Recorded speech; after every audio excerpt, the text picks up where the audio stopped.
Olá, meus irmãos, eu quero ler com vocês parte do segundo verso de Tito, capítulo 2. Quanto aos homens idosos, que sejam temperantes, respeitáveis. Os homens idosos, maduros, presbíteros, devem ser respeitáveis. A palavra aqui tem um sentido de honestidade, dignidade, gravidade, seriedade e digno de respeito.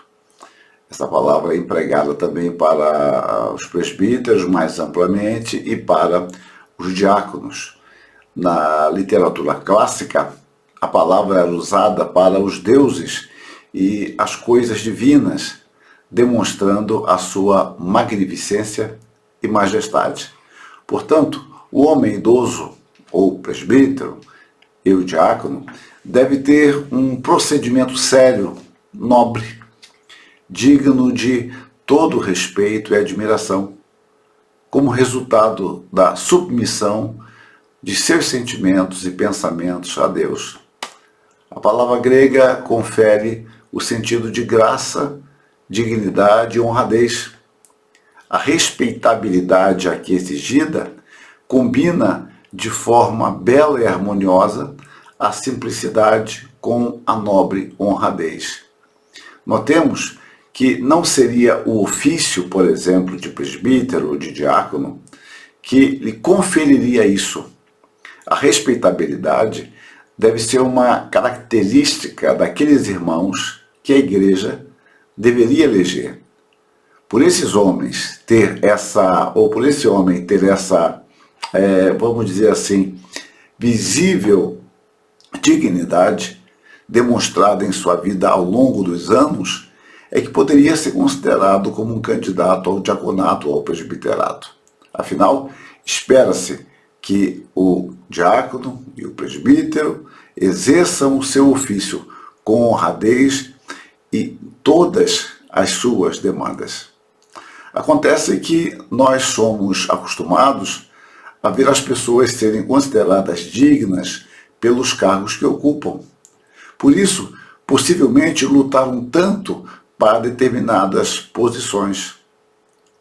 Mas o fato é que esses esforços quase nunca vêm acompanhados do desejo de ter as qualificações morais e espirituais que tais ofícios exigem e, na realidade, deveriam ser qualificações prévias, ou seja, pressuposições naturais para estes cargos.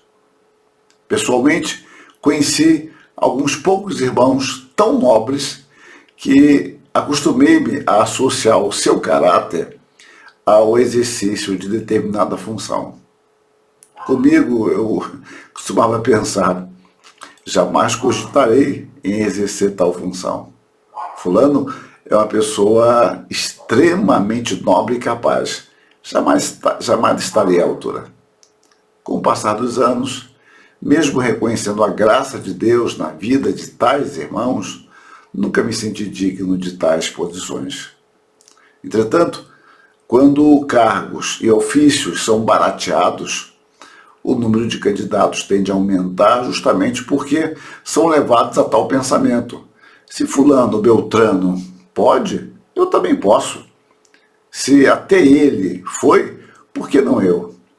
Retornando ao nosso assunto, ou à nossa linha principal, destacamos que na literatura do segundo século podemos perceber que esses ofícios eram caracterizados por este princípio de honradez, e isso continuou sendo mantido.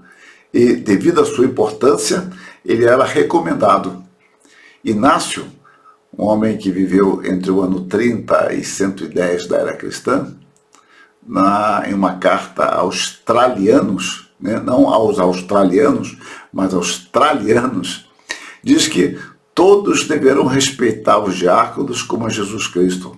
Em outro lugar, ele ordena: acatem os diáconos como a lei de Deus. No Didaquê, um documento anônimo escrito por volta do ano 120, nós lemos: Elegei, então, para vós mesmos bispos e diáconos, dignos do Senhor, varões mansos e não amantes de dinheiro, verdadeiros e aprovados, porque também eles vos ministram os serviços dos profetas e mestres. Não os desprezeis, porque são dignos de igual honra, como os profetas e mestres.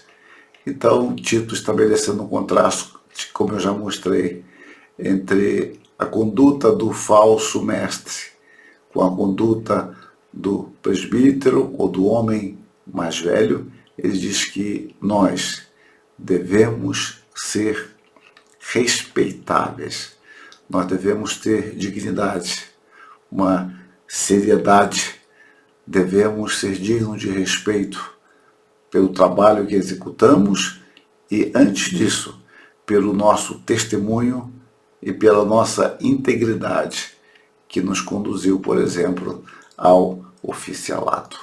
Que Deus nos ajude, que Deus tenha misericórdia de nós e nos ilumine. Amém.